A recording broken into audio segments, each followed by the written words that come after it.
Desde el siglo XI, los europeos comerciaban con el Lejano Oriente. Se trata del este de Asia, India, China y Japón, y las llamadas Islas de las Especies. A continuación, te presentaremos las rutas comerciales que contribuyeron a formar el mundo tal como lo conocemos. Ruta de la Seda. Es la ruta más antigua del mundo. Unía la civilización china con el Imperio Romano. Se intercambiaba seda desde China por algodón, plata y oro de Europa. Se convirtió en una ruta vital para la difusión de conocimiento, tecnología y arte. El explorador más famoso de esta ruta fue el italiano Marco Polo. El recorrido se hacía caminando y se apoyaban en animales de carga como mulas y caballos. Ruta de las especias. A diferencia de otras rutas, esta era marítima. Unía al este, particularmente Indonesia, con el oeste. En ella se transportaban pimienta, clavo, canela, nuez moscada, que eran casi desconocidas en Europa. Ruta del incienso. Esta ruta se caracterizaba porque en el transporte se usaban camellos. Se comercializaban esencias como la mirra, que solo podían encontrarse en la península arábica, lo que hoy es Yemen y Omán. Ruta del ámbar. Esta ruta unía la región del mar Báltico de Europa con Egipto y Roma. Fue desarrollada por los romanos. Se consideraba que las piedras de ámbar tenían propiedades medicinales y por eso se les daba gran valor. Ruta del té. Esta ruta parte de la zona de montañas Hengduan en China. Pasa a través del Tíbet hasta la India. Se intercambiaban hojas de té por caballos que eran usados en la guerra y para carga. Esta ruta se reactivó en la Segunda Guerra Mundial, cuando los japoneses controlaban el acceso marítimo a China. Ruta de la sal. Esta ruta partía de Roma hacia el mar Adriático, actualmente Croacia, Montenegro y Albania, para transportar sal. Otra ruta importante para el transporte de sal iba de Roma hacia la costa norte de Alemania.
Durante mucho tiempo, el comercio con el Lejano Oriente continuó y dejaba buenas ganancias a todos los participantes.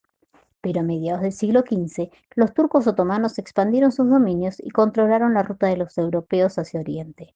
Se apoderaron del extenso territorio entre Europa y Asia, por donde transitaban los comerciantes, y les impidieron el paso. También le cobraban altos impuestos o les exigían que entregaran sus mercancías para permitirles continuar con su viaje. Entonces, los europeos tuvieron que buscar nuevos caminos para obtener nuevos productos que tanto valoraban en sus territorios.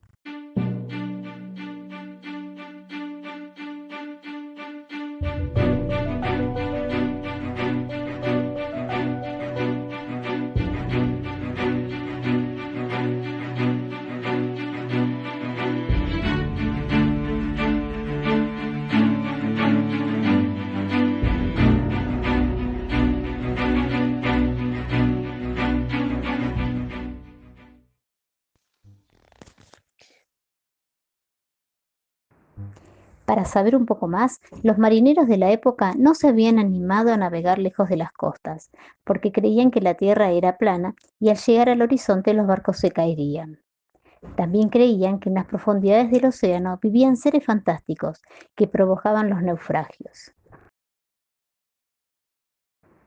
La búsqueda de nuevas rutas para ir desde Europa hacia Oriente abrió la posibilidad de aventurarse a navegar por el océano Atlántico. El problema era que los europeos solo navegaban cerca de las costas. Por eso, la invención de adelantos técnicos permitió a los navegantes realizar extensos viajes a través del océano.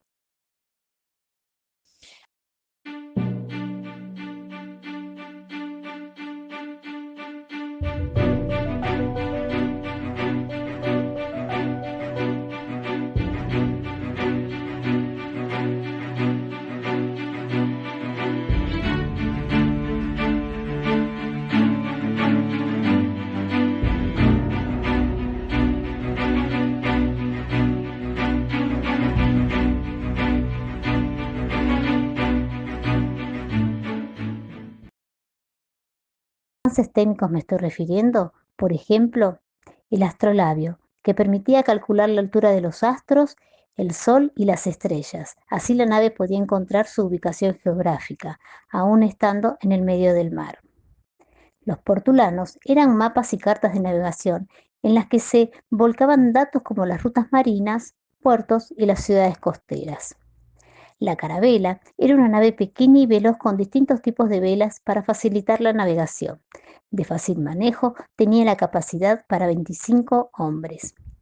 Y la brújula, invento chino, que posee una aguja que siempre indica el norte, de manera magnética y permite saber hacia qué punto cardinal avanza la nave.